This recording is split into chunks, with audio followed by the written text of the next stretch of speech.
la lumière, bonjour et bienvenue dans cet espace sacré. Recevez les salutations de la direction du Centre de Mission et de toute la communauté du Christ. À vous qui nous recevez chez vous gracieusement, merci pour votre présence et votre fidélité. Sans perdre un instant, je vous invite à découvrir notre sommaire pour ce premier dimanche après Noël.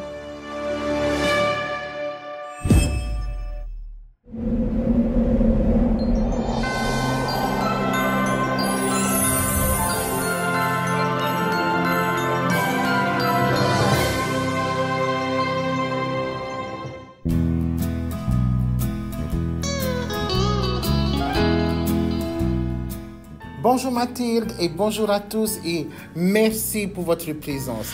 En effet, voici le sommaire de notre émission. Pour ce dimanche 29 décembre 2024, notre thématique est intitulée « Écouter et poser des questions » et l'écriture de référence se trouve dans le livre de l'Évangile de Jésus-Christ selon Luc au chapitre 2.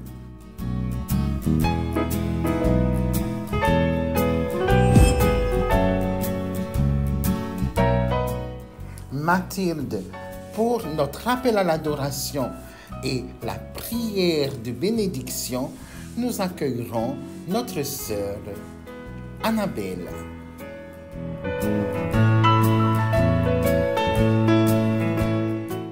Les décisions importantes de notre vie sera l'intitulé de notre réflexion spirituelle offerte par notre sœur Thévahine.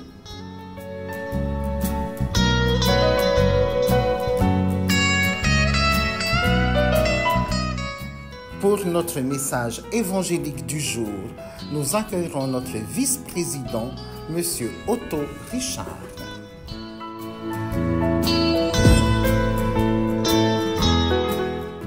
Et pour clôturer notre service, nous retrouverons notre sœur Hélène pour le message du disciple engagé.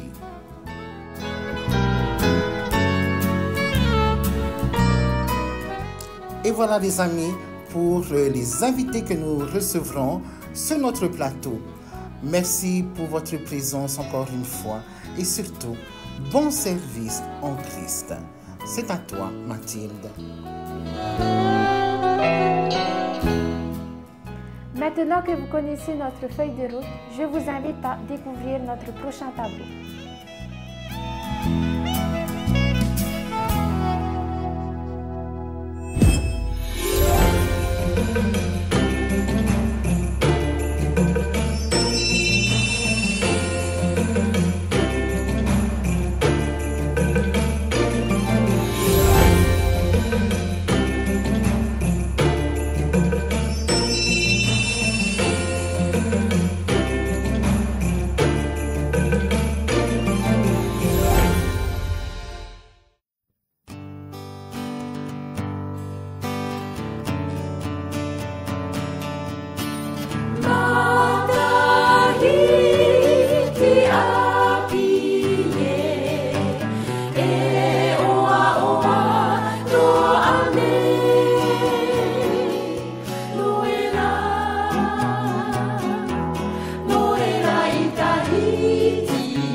Pour l'appel à l'adoration et la prière de bénédiction, nous recevons notre sœur Annabelle.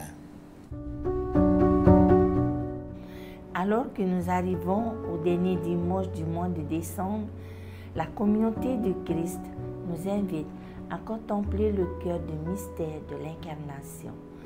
Un Dieu qui se fait proche de nous pour que nous puissions l'adorer et vivre en communion avec lui. L'adoration véritable, réponse à cet amour divin, est au centre de notre célébration aujourd'hui. Je vous invite à prendre un moment pour bénir notre service. Prions Dieu. Père éternel, en ce dernier dimanche de décembre, nous nous prosternons devant toi comme les mages devant la crèche. Père, apprends-nous à t'adorer en esprit et en vérité. Fais grandir en nous l'émerveillement devant ton amour et transforme nos vies pour qu'elles reflètent ta lumière. Au nom de ton Fils Jésus-Christ. Amen.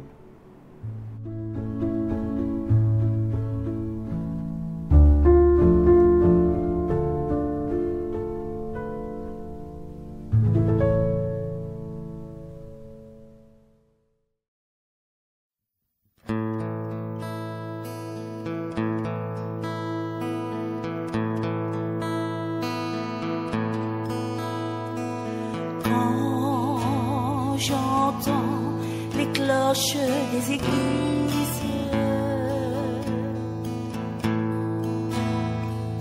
qui résonnent dans le lointain.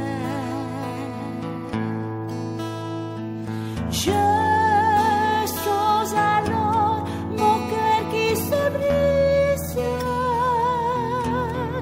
Je pense à ceux si loin, à tous ces enfants qui n'ont jamais connu ni le Père Noël, ni les beaux jouets. J'adresse tous mes souhaits les plus émus et le message que le ciel nous a laissé. Sur cette terre, je viens chercher un peu d'amour, un peu de paix. Sur cette terre, je veux trouver le chemin de la vérité. Sur cette terre, je viens chercher un peu d'amour, un peu de paix. Sur cette terre, je veux trouver le chemin de la vérité. Le chemin de la vérité.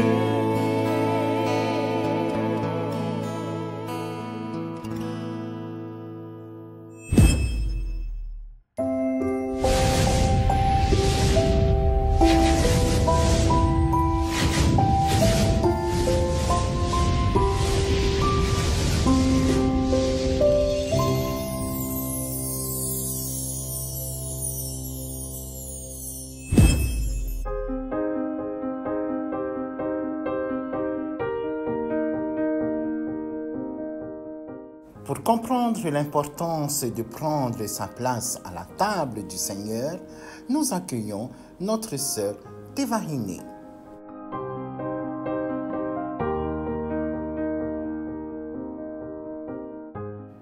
Depuis le moment où tu ouvres les yeux et que tu sors du lit, jusqu'à celui où tu choisis d'écouter ce qui va suivre, sache que ta vie est composée de milliers de décisions. Des choix qui apparemment sont insignifiants et pourtant, ces décisions vont déterminer le cours de ta journée. La communauté du Christ nous invite à prendre et faire des choix responsables. Chaque décision que nous prenons a de l'importance, mais la décision la plus importante que nous prendrons jamais est celle de choisir de suivre Jésus-Christ. Croire en Jésus ne change pas seulement notre vie sur terre, mais détermine aussi notre vie pour l'éternité. Dans une lettre adressée aux églises de la Rome antique, Paul dit ceci: « Si tu confesses de ta bouche le Seigneur Jésus et si tu crois dans ton cœur que Dieu l'a ressuscité des morts, tu seras sauvé. » Choisir de croire et de suivre Jésus change tout. Non seulement nous sommes sauvés pour l'éternité, mais nous pouvons également avoir une relation avec Dieu. Nous avons cette assurance parce que Dieu vit en nous et que nous vivons en lui. La parole de Dieu dit que lorsque nous croyons en lui, l'Esprit de Dieu vit en nous, nous donnant la puissance de vivre selon la volonté de Dieu. Où que nous allions et quoi que nous fassions dans la vie, Dieu sera toujours avec nous. Puisque nous avons une relation avec lui, nous pouvons lui parler à tout moment. Son esprit nous accordera la paix lorsque nous avons peur et la grâce lorsque nous nous trompons. La première étape consiste à entamer une relation avec Jésus. En grandissant dans notre relation avec lui, nous aurons l'occasion de partager avec d'autres l'espoir que nous avons en Jésus. Soyez donc audacieux lorsque vous avez l'occasion de recevoir l'invitation à vous asseoir à la table du Seigneur. Rompre le pain et boire la coupe avec Christ, c'est reconnaître que Dieu vit en nous et qu'il nous accompagne partout. Nous n'avons rien à craindre. Remercions-le pour sa présence et sa grâce aujourd'hui en prenant place à la table de la vie. Amen.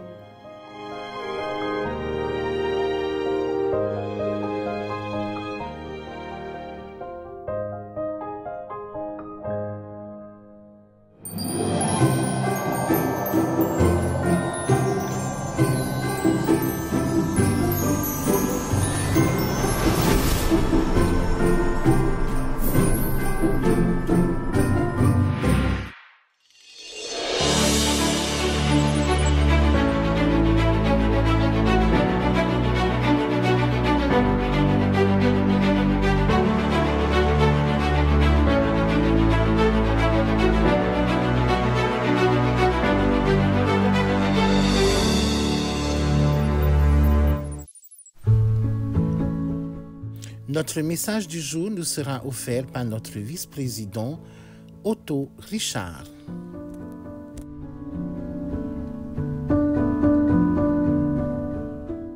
Bonjour chers amis, la communauté du Christ vous souhaite la bienvenue sur les ondes de Polynésie première par le nom glorieux de notre Seigneur Jésus-Christ. En cette première matinée dominicale, après les fêtes de Noël, que je suppose très féeriques pour chacun d'entre nous, j'aimerais vous faire partager cet extrait de l'évangile de Luc au chapitre 2, relatant l'épisode de Jésus au temple à l'âge de 12 ans, où il dialoguait avec les docteurs de la loi. Un récit riche de signification spirituelle, et cela pour plusieurs raisons que je définirai juste après vous avoir lu et partagé cet événement. Les parents de Jésus allaient chaque année à Jérusalem, à la fête de Pâques. Lorsqu'il fut âgé de 12 ans, ils y montèrent, selon la coutume de la fête. Puis, quand les jours furent écoulés et qu'ils s'en retournèrent, l'enfant Jésus resta à Jérusalem. Son père et sa mère ne s'en aperçurent pas. Croyant qu'il était avec leurs compagnons de voyage, ils firent une journée de chemin et le cherchèrent parmi leurs parents et leur connaissance. Mais, ne l'ayant pas trouvé, ils retournèrent à Jérusalem pour le chercher. Au bout de 3 jours, ils le trouvèrent dans le temple, assis au milieu des docteurs, les écoutant et les interrogeant. Tous ceux qui l'entendaient étaient frappés de son intelligence et de ses réponses. Quand ses parents le virent, ils furent saisis d'étonnement et sa mère lui dit « Mon enfant, pourquoi tu agis de la sorte avec nous? Voici ton père et moi, nous te cherchions avec angoisse. » Il leur dit « Pourquoi me cherchez-vous? Ne saviez-vous pas qu'il faut que je m'occupe des affaires de mon père ?» Mais ils ne comprirent pas ce qu'il leur disait. Puis, il descendit avec eux pour aller à Nazareth, et il leur était soumis. Sa mère regardait toutes ces choses dans son cœur, et Jésus croissait en sagesse, en stature et en grâce devant Dieu et devant les hommes. Chers amis, ce passage biblique du Nouveau Testament nous met en lumière plusieurs idées essentielles, à savoir que Luc nous montra l'identité de Jésus comme étant le Fils de Dieu. En effet, Jésus révélera à ses parents sa mission et sa filiation divine avec Dieu, son Père. « Ne saviez-vous pas qu'il me faut être chez mon Père ?» leur dit-il. En outre, l'évangéliste Luc illustra parfaitement le mystère de l'incarnation en nous indiquant que Jésus était à la fois pleinement divin et pleinement humain, en grandissant en sagesse, en stature et en grâce. À travers cet épisode, transition entre l'enfance et le ministère public de Jésus, Luc nous prépara à comprendre que la mission du Fils de Dieu dépasse les attentes humaines, y compris celles de ses propres parents. Luc souligna aussi l'obéissance de Jésus. Bien que celui-ci exprimât sa priorité à l'égard de sa mission divine, il retourna néanmoins avec ses parents et leur fut obéissant, nous montrant ainsi un modèle d'équilibre entre l'obéissance à Dieu et le respect des relations humaines.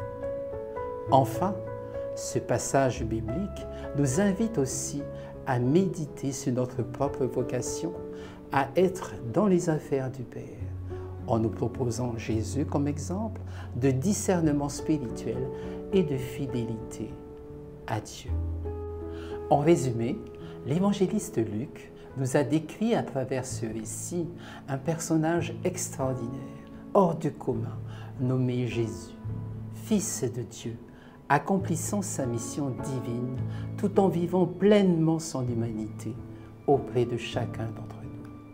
Chers amis, avant de se quitter, la communauté du Christ vous remercie de votre présence et de votre attention en vous souhaitant un très bon week-end et une très bonne année 2025 dans la grâce de notre Seigneur Jésus-Christ à travers la lecture suivante dans l'évangile de Luc, chapitre 5, versets 20 à 21, et qui dit ceci.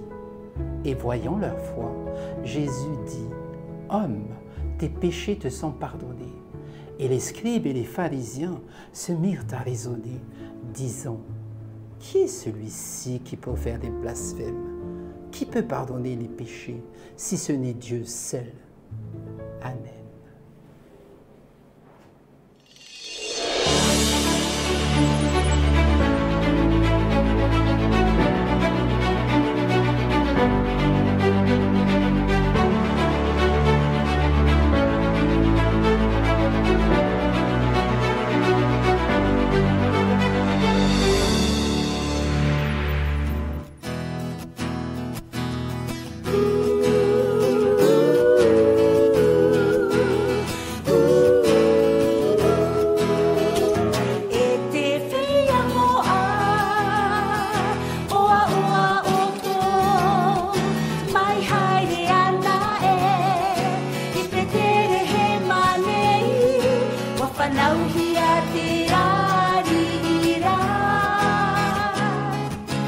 Panauhia te arira,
Et voilà les amis, nous sommes arrivés au terme de notre programme. Mes compagnons et moi-même, nous vous remercions pour votre présence et votre fidélité constante. Je vous rappelle que cette émission est diffusée sur notre chaîne YouTube et relayée sur notre page Facebook. N'hésitez pas à lâcher des pouces bleus, commenter et partager. Je vous souhaite de passer un agréable moment et une très belle semaine. Et s'il vous plaît, prenez soin de vous et bonne année à tous.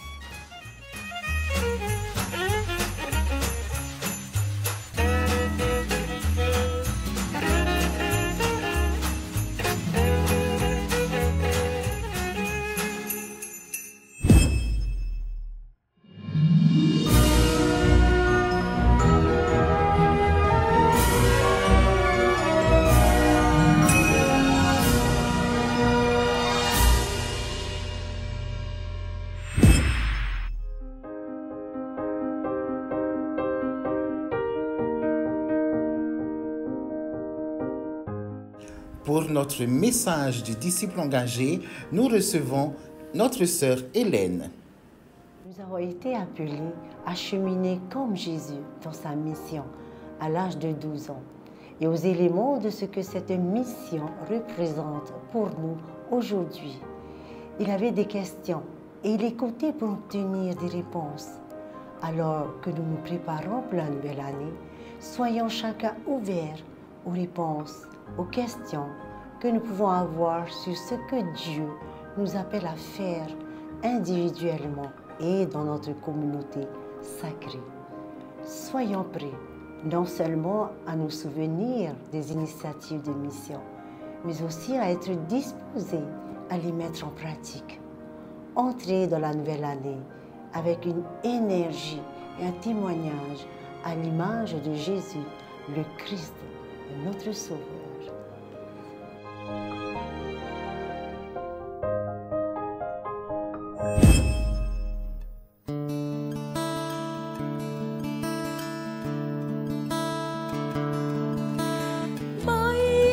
위대한 나의 다통에이오 이제 다 mighty